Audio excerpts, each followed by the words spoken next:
आम चुनाव 2024 से पहले केंद्रीय वित्त मंत्री निर्मला सीतारमण ने अंतरिम बजट पेश किया। बजट में कई बड़े ऐलान हुए, लेकिन आयकर में कोई नई छूट की घोषणा नहीं हुई है। आयकर का स्लैब यथावत रखा गया है। वहीं वित्त मंत्री ने अपने बजट भाषण में किसानों और महिलाओं से लेकर उद्यमियों और स्टार्टअप के लिए कई ऐलान किए हैं। भारतीय जनता पार्टी के सभी नेताओं ने इस बजट की तारीफ की और इसे जनहितैषी बजट बताया, जबकि व्यापारियों ने अपनी मिली-जुली प्रतिक्रिया व्यक्त की है। प्रदेश के सहकारिता मंत्री विश्वास सारंग ने बजट को लेकर कहा कि प्रधानमंत्री नरेंद्र मोदी की सरकार कल्याणकारी और विकास स्थापित करने वाली सरकार है। यह बजट देश को विकसित राष्ट्र बनाएगा। इंदौर के महापौर पुष्यमित्र भार्गव का बजट को लेकर कहना है कि यह विकसित भारत का बजट है और यह भारत को दुनिया की तीसरी अर्थशक्ति बनाने का बजट है। वहीं व्यापारियों द्वारा भी इस बजट पर अपनी राय जाहिर की गई है। व्यापारियों ने इस बजट को लेकर मिली-जुली प्रतिक्रिया दी है।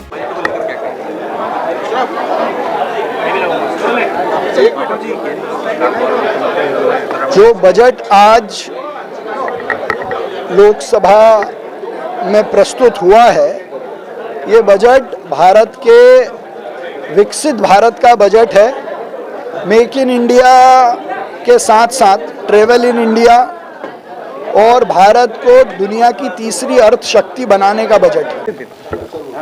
नरेंद्र मोदी जी की सरकार हर समय कल्याणकारी और विकास स्थापित करने वाली सरकार है। निश्चित रूप से ये बजट इस देश को विकसित राष्ट्र बनाएगा।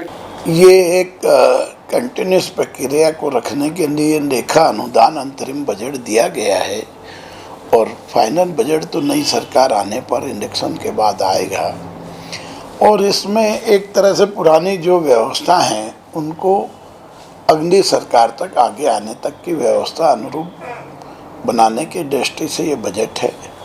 इसमें मामूली सा संशोधन किया है उन्होंने।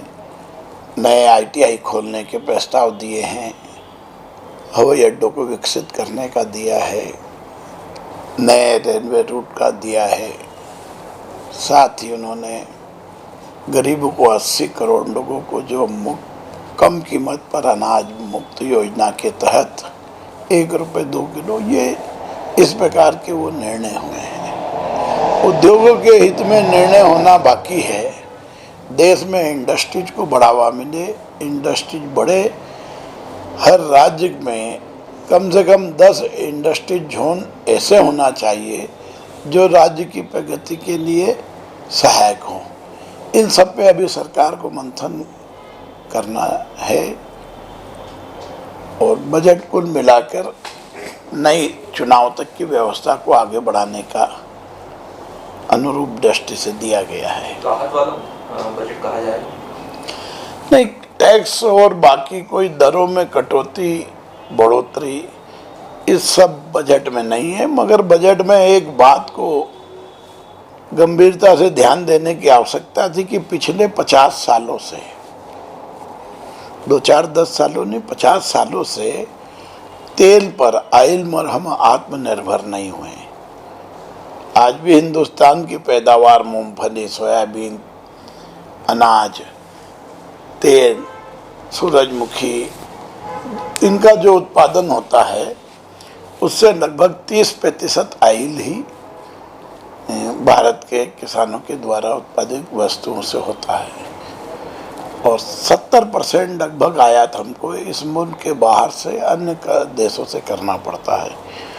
तो भारत सरकार को इस पर गंभीरता से अध्ययन करना चाहिए कि कम से कम हम इस परिस्थिति में तो आए कि हमारा ऑयल की जो खपत है उसका उत्पादन डबल कर सके, 30 का 50 से 60-65% कर सके।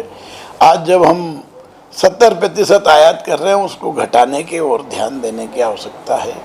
इसी प्रकार दलहन में हम देखें तुअर का उत्पादन दिन पे दिन कम हो रहा है, उड़द का, तुअर का, उस पर भी हम अन्य देशों पर धीरे धीरे आधारित होते जा रहे हैं, तो उस पर भी चिंता करने की आवश्यकता है। चुनावी आहट देखने को मिली इस बजट में? चुनाव है, चुनाव में क्या है, चुनाव बढ़िया, जनता नई सरकार चुनती है, जिसको चुनती है वो देश का प्रधानमंत्री उस पार्टी का बनता है।